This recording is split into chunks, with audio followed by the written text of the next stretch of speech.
दुनिया का हर देश चाहता है उसके पास ऐसे ऐसे हथियार हो जिससे दुश्मन उसकी सरजमी पर कोई भी आतंक न मचा सके। लेकिन हथियारों की इस दौड़ में दुनिया के कई देशों के पास वो ब्रह्मास्त्र है जो मिनटों में करोड़ों लोगों की जान ले सकता है, यानी कि परमाणु बम। और भारत भी परमाणु संपन्न देश है। लेकिन आज हम आपको अपने विशेष शो जय हिंद में बताएंगे कि भारत कब बना परमाणु संपन्न देश, और यह भी बताएंगे कि परमाणु संपन्न देश बनने के लिए भारत कैसे कैसे लड़ा विश्व की महाशक्तियों से। नमस्कार, जय हिंद, वंदे मातरम। आप देख रहे हैं भारत तक, मैं हूं आयुष। भारत ने अपनी पहली परमाणु यात्रा 7 सितंबर 1972 को शुरू की थी, जब तत्कालीन प्रधानमंत्री इंदिरा गांधी ने भाभा परमाणु अनुसंधान केंद्र में वैज्ञानिकों को एक स्वदेशी रूप से डिजाइन किए गए परमाणु उपकरण के निर्माण के लिए अधिकृत किया था। राजस्थान के पोखरण में भारत का पहला परमाणु परीक्षण शांतिपूर्ण तरीके से 18 मई 1974 को आयोजित हुआ था। इसका नाम स्माइलिंग बुद्धा रखा गया था, लेकिन उस वक्त भारत को अमेरिका जैसे औद्योगिक देशों द्वारा लगाए गए प्रतिबंधों का सामना करना पड़ा। उन्होंने भारत पर आरोप लगाया कि ऐसे परीक्षणों से परमाणु प्रसार हो सकता है और दुनिया में अशांति फैल सकती है।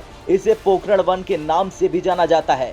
यह भारत का पहला सफल परमाणु बम परीक्षण था। स्माइलिंग बुद्धा ने भारत को दुनिया का छठा परमाणु शक्ति संपन्न राष्ट्र बना दिया था। इससे पहले अमेरिका, तत्कालीन सोवियत संघ, ब्रिटेन, फ्रांस और चीन परमाणु शक्ति संपन्न राष्ट्र थे जो सफलतापूर्वक परमाणु बम परीक्षण कर चुके थे। हालांकि उस समय भारत सरकार ने घोषणा की थी कि भारत का परमाणु कार्यक्रम शांतिपूर्ण कार्यों के लिए होगा और ये परीक्षण भारत को ऊर्जा के क्षेत्र में आत्मनिर्भर बनाने के लिए किया गया है।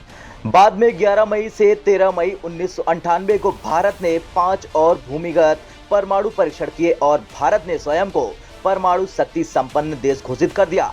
इस तारीख को राजस्थान के पोखरण में 3 बमों का सफल परीक्षण किया गया, जिसके बाद भारत न्यूक्लियर स्टेट बन गया।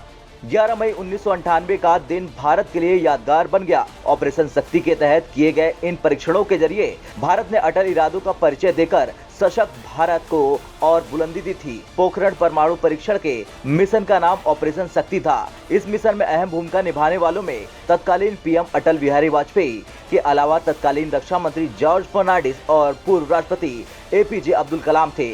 वो उस समय रक्षा मंत्रालय में सलाहकार वैज्ञानिक के पद पर थे। अटल सरकार ने पोखरण 2 परीक्षण की समूची व्यू रचना इतनी गुप्त रखी थी कि अमेरिका और उसके उपग्रह गच्चा खा गए थे। किसी को कानो कान खबर नहीं थी कि भारत इतना बड़ा कदम उठाने जा रहा है। हालांकि विरोध स्वरूप अमेरिका समेत कई पश्चिमी देशों ने भारत पर सख्त पाबंदियां लगाई थी। सिर्फ इजराइल ने भारत का पूरा सपोर्ट किया था। पूर्व प्रधानमंत्री अटल बिहारी वाजपेयी के लिए परमाणु बम परीक्षण करना आसान नहीं था। अटल बिहारी वाजपेयी जब पोखरण परीक्षण पर संसद में जवाब देने उतरे तो उन्होंने जहां विपक्ष को निरुत्तर कर दिया, वहीं दुनिया को ये साफ संदेश दिया कि ये भारत बदला हुआ भारत है। दुनिया से आंख मिलाकर और हाथ मिलाकर चलना चाहता है, किसी प्रतिबंध से झुकेगा नहीं और शांति और सुरक्षा के लिए परमाणु हथियारों का इस्तेमाल करेगा। ये आश्चर्य की बात है कि परमाणु परीक्षण की आलोचना की गई। पूछा गया, देश के सामने कौन सा खतरा था? 1974 में मैं सदन था जब इंदिरा गांधी के नेतृत्व में परमाणु परीक्षण किया गया था।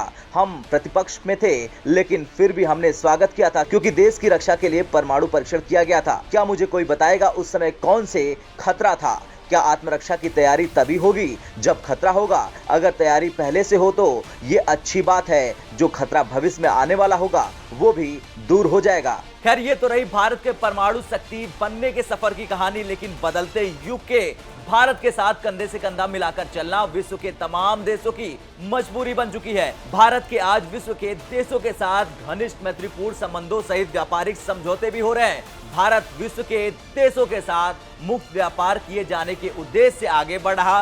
कोरोना वायरस काल के दौरान विकसित देशों की अर्थव्यवस्था की चूल्हे तक खिल गई थी। मोदी सरकार ने महामारी के दौरान जनता की हर संभव मदद करके उनकी सुरक्षा की।